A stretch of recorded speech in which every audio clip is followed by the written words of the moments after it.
I'm fascinated by Vietnam, but still learning so much about Vietnam. And if I've not said it already, it's an honor to have you on the show to hear your experiences. And I think my next question is, you come into the end, in my head, 13 months of being out there. But is there something that we haven't touched on, or that you want to share with others that are listening to this show about Vietnam and your time out there? Well, the reason I wrote my book wasn't because I wanted to. A lot of people think I wrote it because it was a way for me to deal with my PTSD, and that was absolutely not the case. It was the worst thing I ever had to do in my life, because I'm not an actor, but I assume that an actor has to feel the emotion of the moment in order to be a good actor. Well, in order to be a good writer, you have to feel the moment. You have to relive what it is you're writing. And so it was very difficult for me to write the book. But I wrote it because I wanted people to understand how hard it is for the warrior on the ground to fight a war, how personal it is, and how hard it is. And it doesn't matter what war, and it doesn't matter what country. You could go back 100 years ago, or you could talk about Afghanistan today. It doesn't matter. War is war, killing is killing. And the mental aspect of having someone trying to kill you and you having to kill them in order to protect yourself, it's the same. It doesn't matter what war or what country. The mental aspect is the same. And I would suspect we could get veterans together from all countries and all wars, and we'd all have the same mental issues.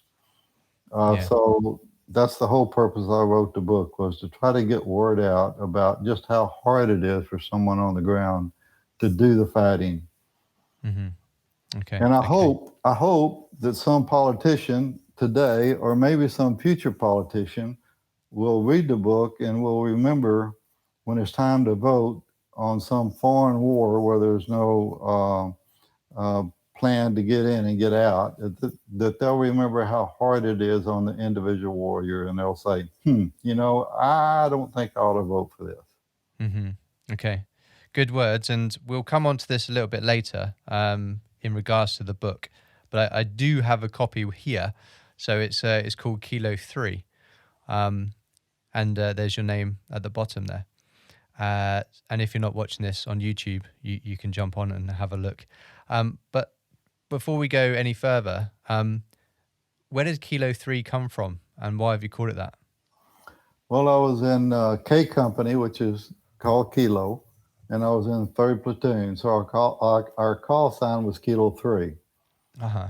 And I was actually in the 2nd squad. So when we were out, for instance, on a squad size patrol or an LP, our call sign was Kilo 3 Bravo. But overall, I was in 3rd Platoon. So Kilo 3 was the natural title, I felt like, for the book. Nice, nice. And when did that launch, that book?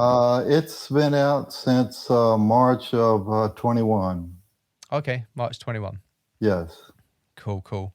And like I say, we'll probably touch on that a little bit at the end when we go through your timeline. But we've, I guess, come to the end of you being in Vietnam.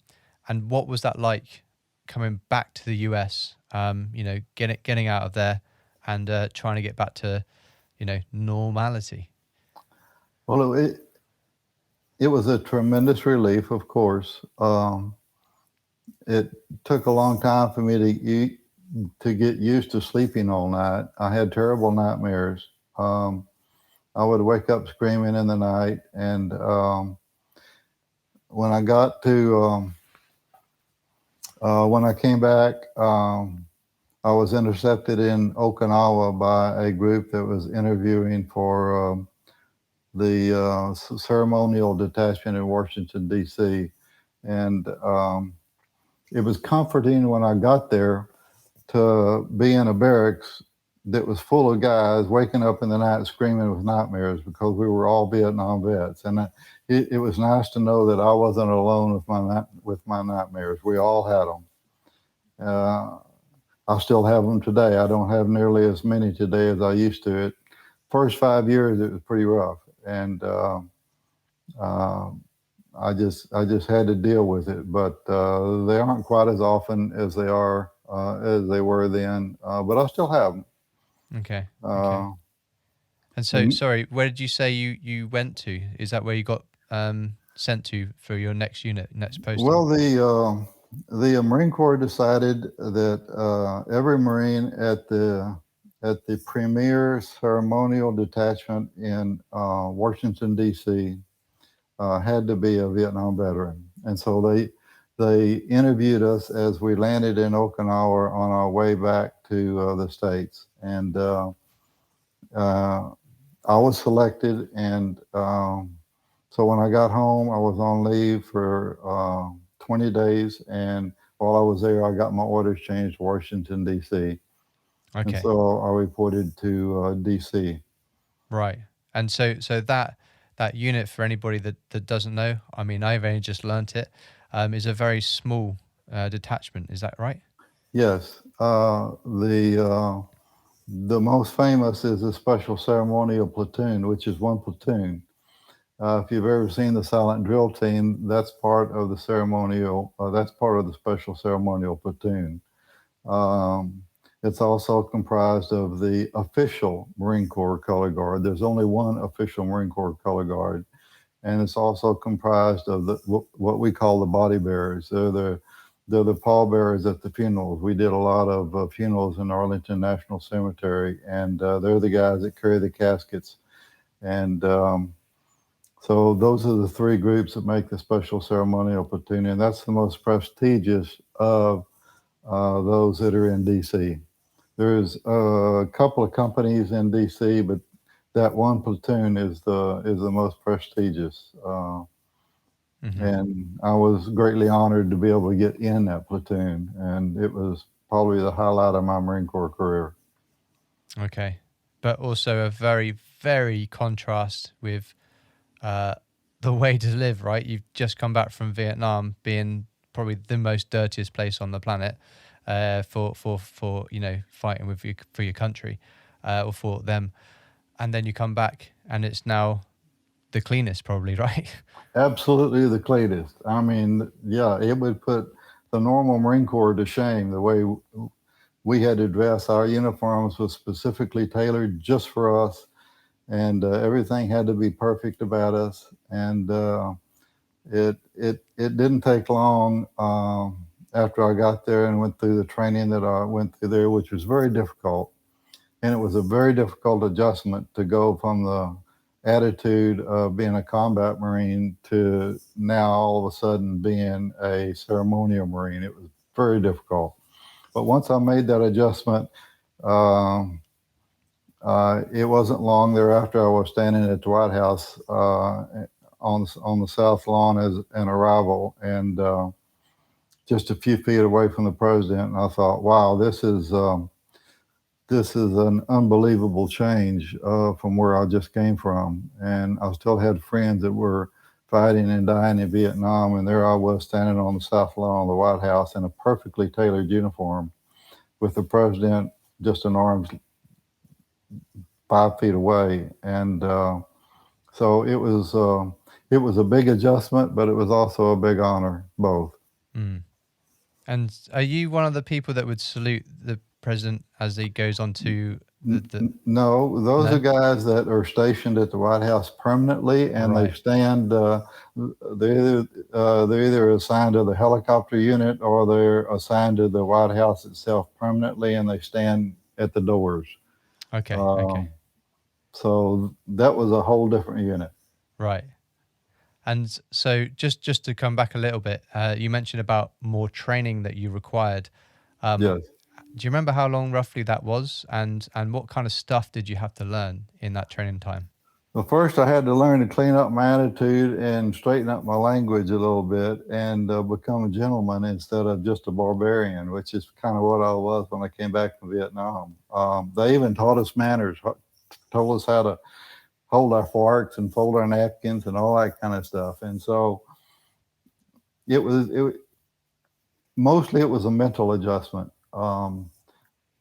At first, I didn't care if I was there or not. I had a really bad attitude. I'd had some extraordinarily bad experiences in Vietnam. I'd been through the worst of the worst, and no one impressed me. I was not impressed by the Commandant of the Marine Corps or the President of the United States or anybody. None of them impressed me whatsoever. So I had to make that mental adjustment, and there were several times that I almost just told them to go away and leave me alone and send me somewhere else. But once I made that adjustment, the training was not that difficult. It just took a lot of practice, and I would say overall it was about a 2 month time Okay. of training. The first month was spent trying to clean up our attitudes and teach us how to eat without spilling food all over ourselves, and just how to slow down and be normal people again. And the second month was spent honing our skills. It takes a lot of skill to do the silent drill team, color guard, and body bearer stuff in the Special Ceremonial Platoon. And we spent a full month doing that before we were allowed to even begin to participate with some of the other guys that had been there. They were all going to Vietnam. They hadn't been to Vietnam yet, so they were training us to take their jobs, and they were not too happy about that. And quite frankly, I don't blame them at all. Yeah. But Wow. Yeah.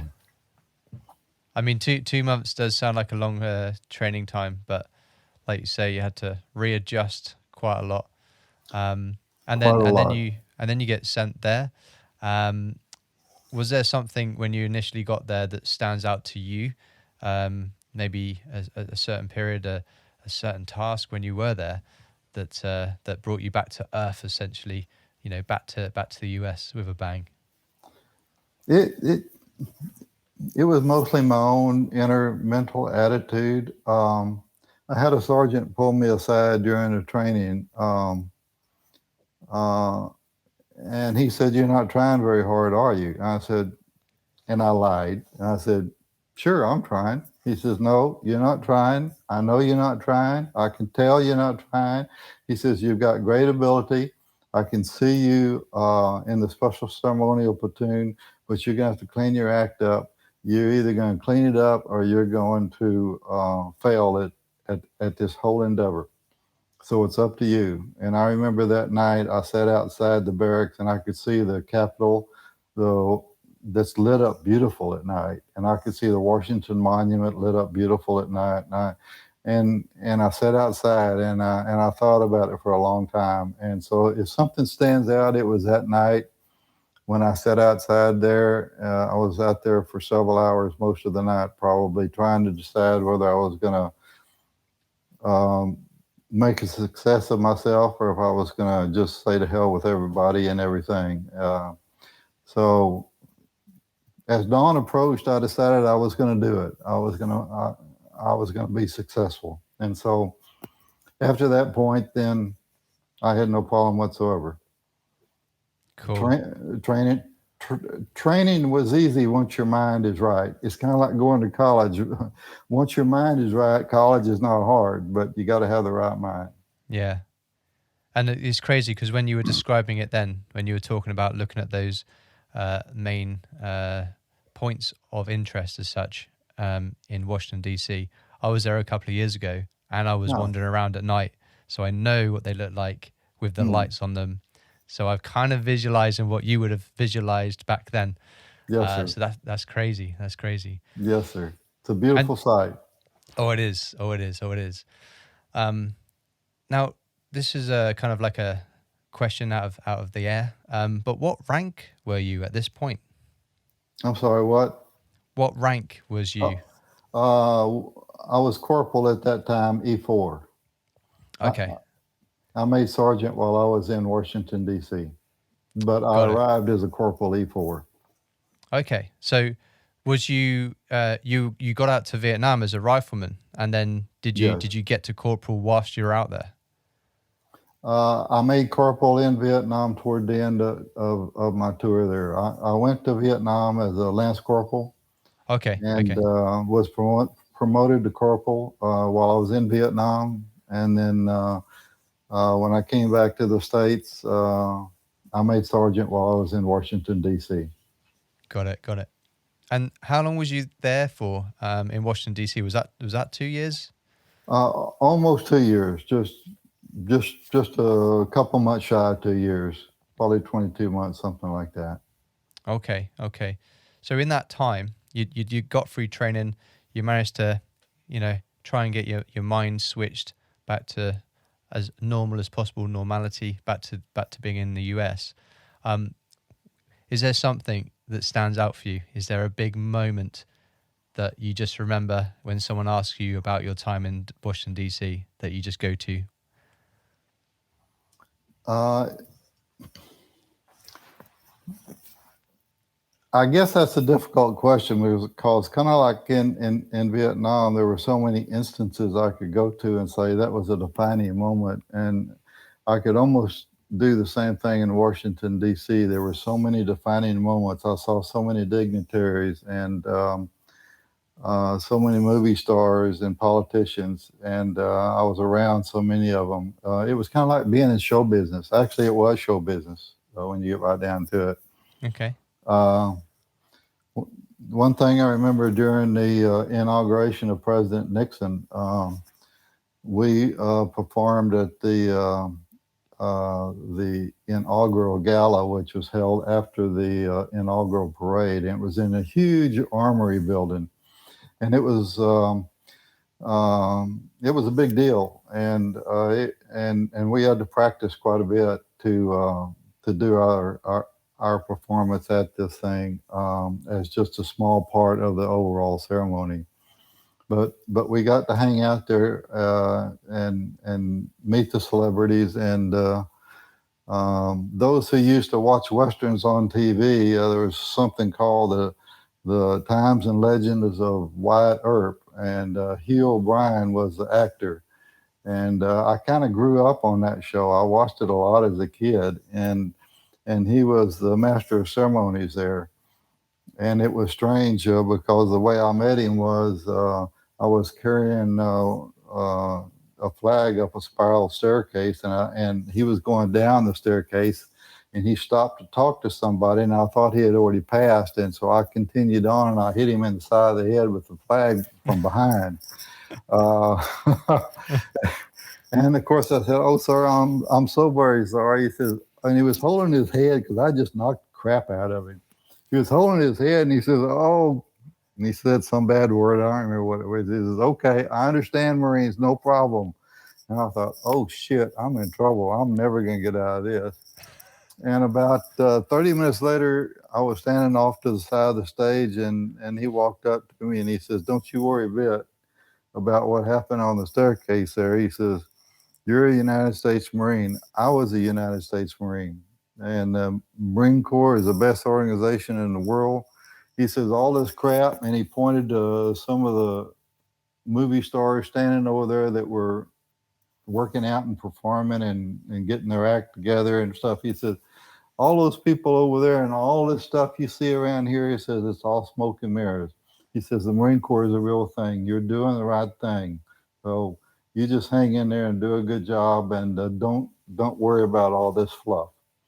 And so he was a fine, fine person, and that sticks out in my mind quite a bit. Yeah, that sounds like a real eye opener, and yeah, thinking you've hurt someone and then realizing actually they're Marine as well, Marine vet, Yeah, So that's crazy. That's crazy. yeah, it was. And so the end of your career is in the military coming to an end. Um, was that because your contract ran out, or did you want to get out to try something else in life? Well, my contract was running out, and I wanted to go to college. I knew if I stayed in the Marine Corps, I would be an enlisted man forever. I could never be an officer because I had no college. And I'd had all the Marine Corps I wanted at that point anyway. My time in Vietnam had been so hard, both emotionally and physically on me, that I really just wanted out. And I had a wonderful new bride. I'm still married to her today.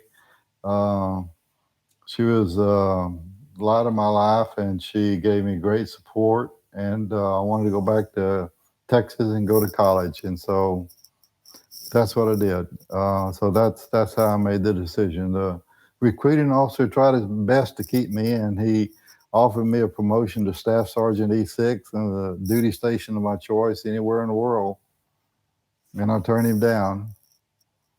Okay. And so that's how I made the decision. I wanted to go to college.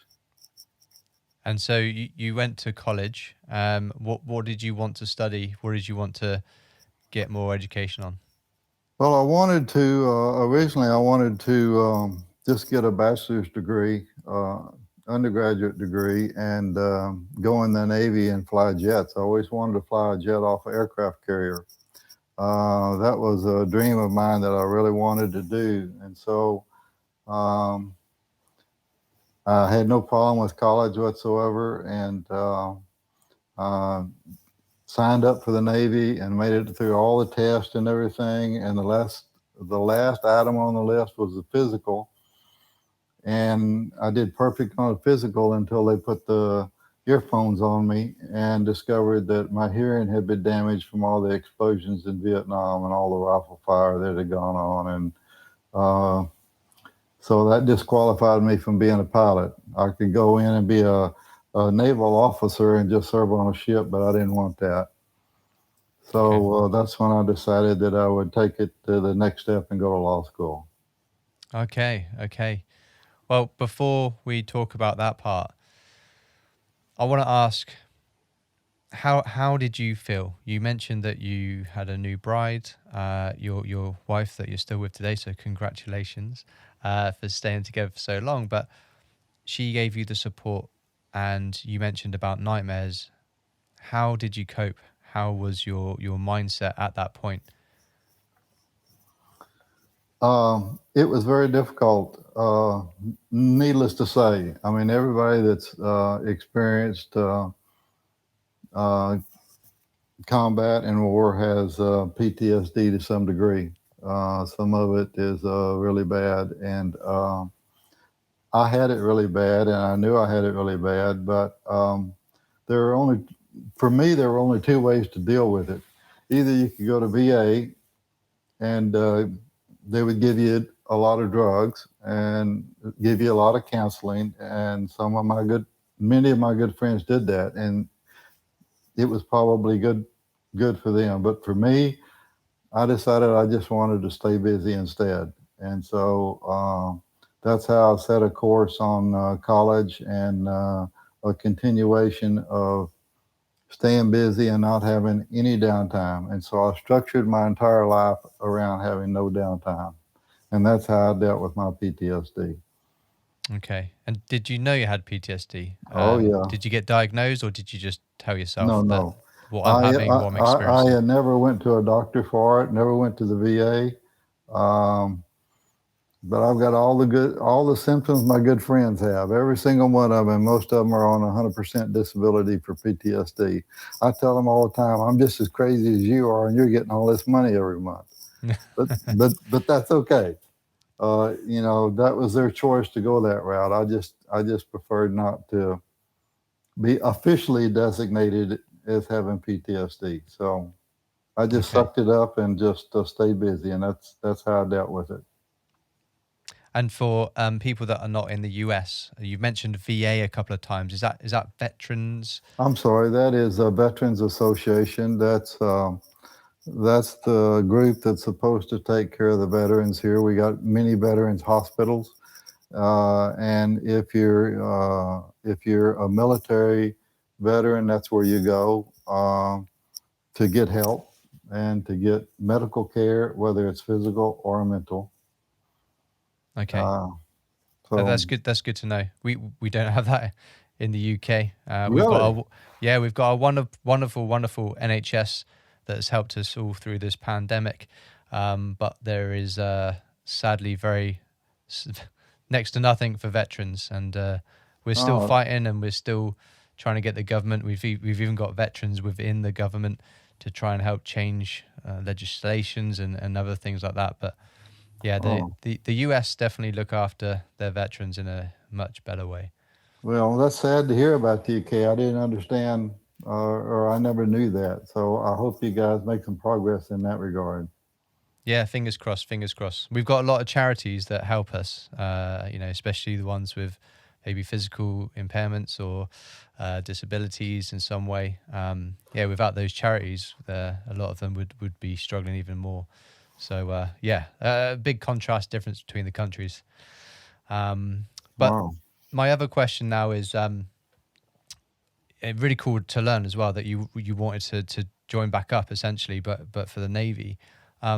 And when that happened with the headphones, how did you cope with that? Because I'm guessing that's another knock to your mental state. I was devastated. I really was, and I was shocked. I had no idea that my hearing had been damaged. I knew that I had been knocked unconscious on more than one occasion from explosions, and of course I had been around an endless amount of rifle fire and incoming rounds. But on two occasions, I was literally knocked unconscious from the explosions, and I assume those are the ones that probably got my ears. But in any case, I was devastated. I had to work my way through that and decide what I was going to do. So after after getting over it, which took a couple of weeks, uh, I decided, well, I've gone this far. I can't quit now. So I could have gone back into the military in any branch I wanted and been an officer. I just couldn't fly an airplane.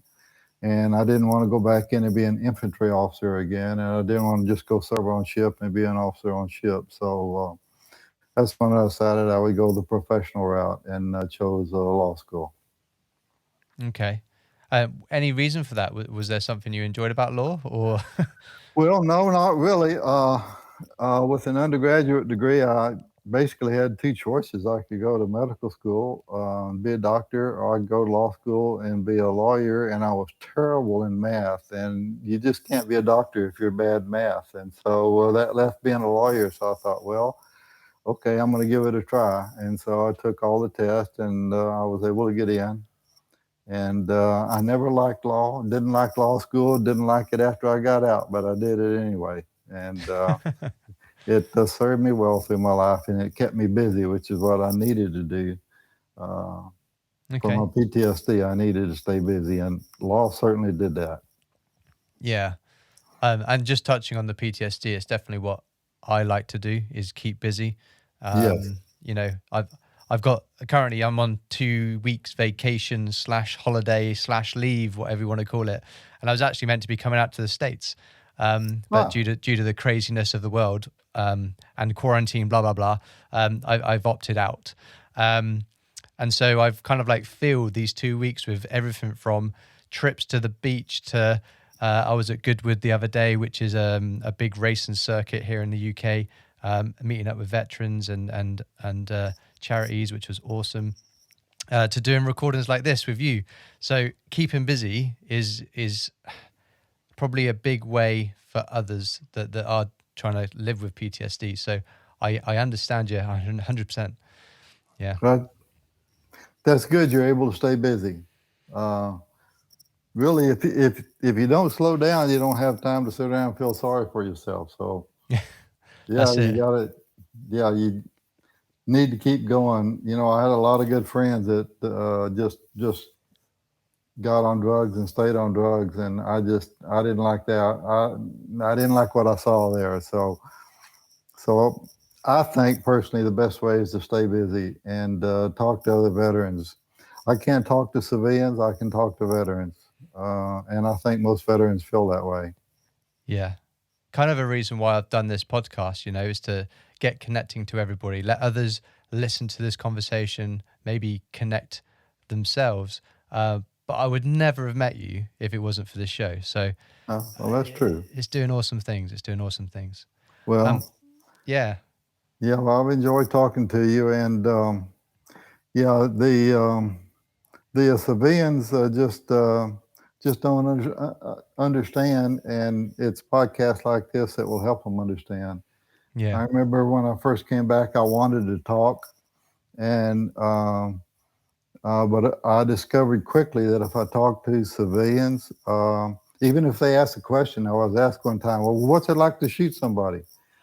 And I gave an answer, and there was stone silence. It was a very awkward moment. And I learned right away, well, you just don't do that. You don't talk about stuff like that with people that don't understand. So I think podcasts like this are a good thing for everyone to help understand what it is we go through and what it's really like. Yeah. And so you've left the military, you've gone back to college, and you've now gone to the lawyer school, passed all the tests, and now you've become a lawyer. So what was that like? You know, that's pretty much civilian life to the highest level in some ways, right? Or to at least the most difficult level for some. It was difficult. I had I had court cases. I was in court a lot, and I did a lot of office practice work also. But I stayed busy, and I was fortunate enough to be able to purchase a ranch far enough away from my place of business so that I had to commute. And I wanted that because that would take more time out of my day. So I raised my kids on a ranch, on a real ranch, and drove to work and worked all day at work and drove home and then worked on the ranch. And so it was a good setup for me for my adjustment. But being a lawyer was never a natural thing for me, and I never particularly liked it. But it was something that kept me busy and provided a decent living, and so I did it. How long did you do that for? 40 years. Oh, 40 years. 40 years. I built a pretty large law firm, and we did mostly oil and gas work out in Texas and New Mexico, and we had quite a few lawyers, and it was quite a busy time. So I divided my time between my duties at the office and running a ranch at home. So And let me just understand this correctly. You not only became a lawyer, you created a lawyer firm. Is I that did, right? yes, That sir, that's mind I blowing did. for me. And Well, and alongside that, you had your own ranch, which again we don't have in the UK, but I'm guessing it's a big open area with cattle. Is that me guessing here? we had 500 acres with we had cattle, goats, horses, and a, a pig or two, and several dogs and cats and all of the normal things you'd find on a ranch. Oh my God, that's amazing. And It you was did all that in that 40-year time frame. well, I I mean did, that's and the reason I built the firm up was because I never liked the status quo. I always wanted to go to the next level, so I did it one level at a time, and that's the way I built a large firm. wow, crazy.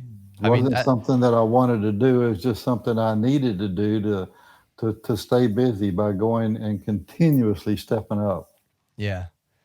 I mean, being law, being that area, I'm pretty sure you can't mention things about it. But with the ranch side of things, could you talk a little bit about that? Did you buy a little bit of land and then you grew over time? What do you want to share about your ranch? Well, we started with 250 acres, and then I bought another 250 later on. But we built a house out there, and it was in the middle of nowhere, 23 miles to the closest town, and even that town was a very, very small town. We were really about 2 hours away from a major city. So it was in the middle of nowhere in Texas, and it was really good for my kids. They learned to do chores and ride horses and hunt and take care of things around the ranch. And so I think for the family, it was a really, really good thing. And it was also good for me.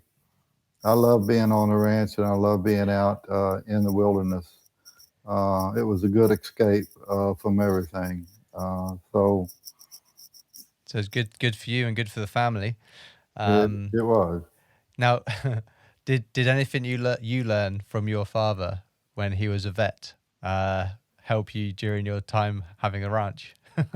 I think lots of things that I learned. I pretty much knew how to take care of large animals, horses in particular. We had horses, and I pretty much knew how to take care of them. And I just knew how to do all the chores around a ranch. I mean, it's an endless array of chores, whether you're working on a windmill or cleaning out a water trough or running a piece of machinery to clean out a dirt tank. I mean, all those things go with owning a ranch, and it's all just hard labor. And so I learned a lot from my dad and from growing up out in the country. It's a good place to be. Yeah, good place to be. It sounds it.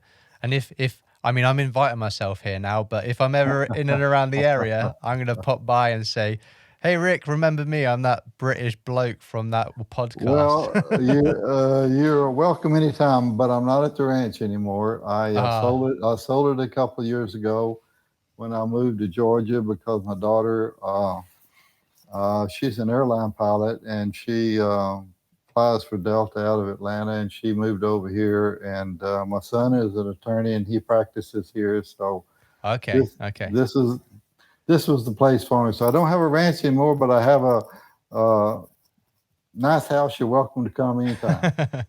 Thank you very much. Now I understand why you said, "Yeah, you can come to the ranch," because Sorry you're not about there. that. That's fine. That's fine. And so you made this book. You wrote this book. Was it under your own steam, or did someone else say to you, "You should think about writing a book"? How did that come about? Oh, wait, we just wait for the Ring doorbell to finish. There we go, Ring doorbell. Other doorbells are available, by the way. Sorry about that. I'm Ah, not no ever. worries. No, I wrote the book on my own. I wrote a novel with the same facts in it back in the 1980s, and I never published it. And I kept all my letters from home, in which I was extraordinarily graphic. And so, between the novel that was very factual based and my letters, I was able to piece it back together pretty easily. Plus, there's certain things you just don't forget. Um, they're just etched in your memory forever.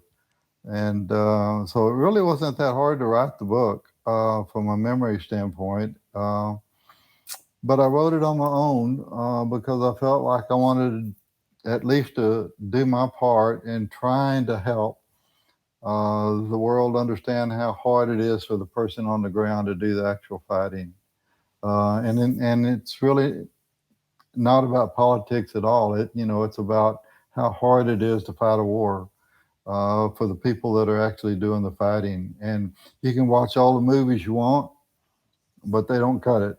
I grew up on war movies, and I thought there was glory and good things in every war, and that's just absolutely not true. It's a dirty, filthy, stinking business, and Mhm.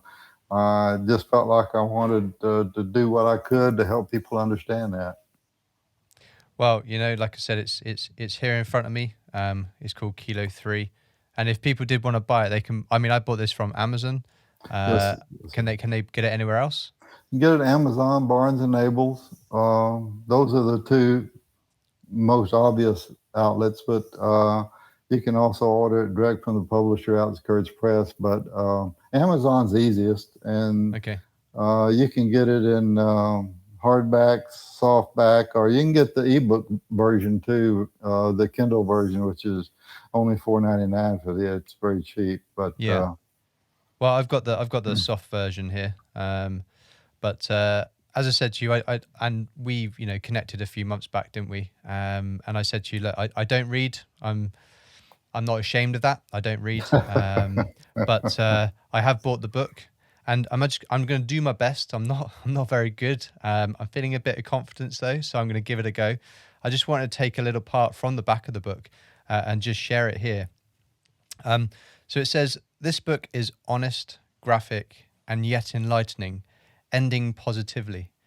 For those interested in understanding the Marine Corps and the horror of personal ground combat, contrasted with the bright lights and facades of Washington politics, this book will not disappoint. There we go. I actually did quite well there. You did quite well. Congratulations.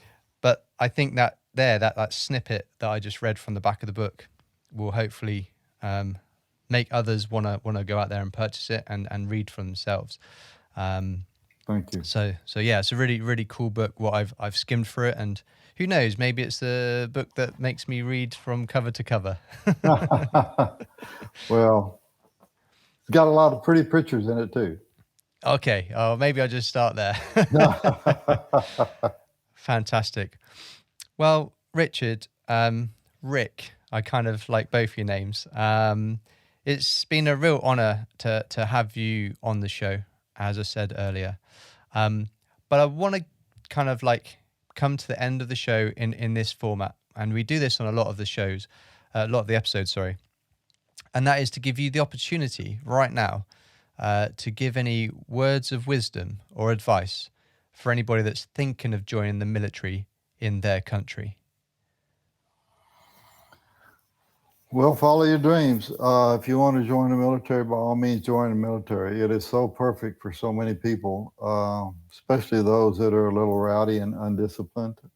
It's a great place, and I have nothing but the highest regards for the military. So if you're thinking about joining the military, then you should do so.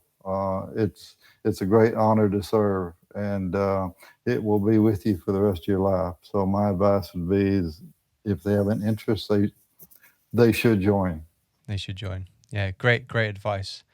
And for our veterans around the world, be that ones maybe just about to transition back to civilian life, or veterans that have been out for a while, do you have any advice from your time as a civilian, as a veteran? Well, it's really no different. My time, their time, future time. Vets are all suffering the same way. And the best thing you can do is talk to other vets. If you're having a hard time, don't hesitate to reach out and talk to vets, even one-on-one.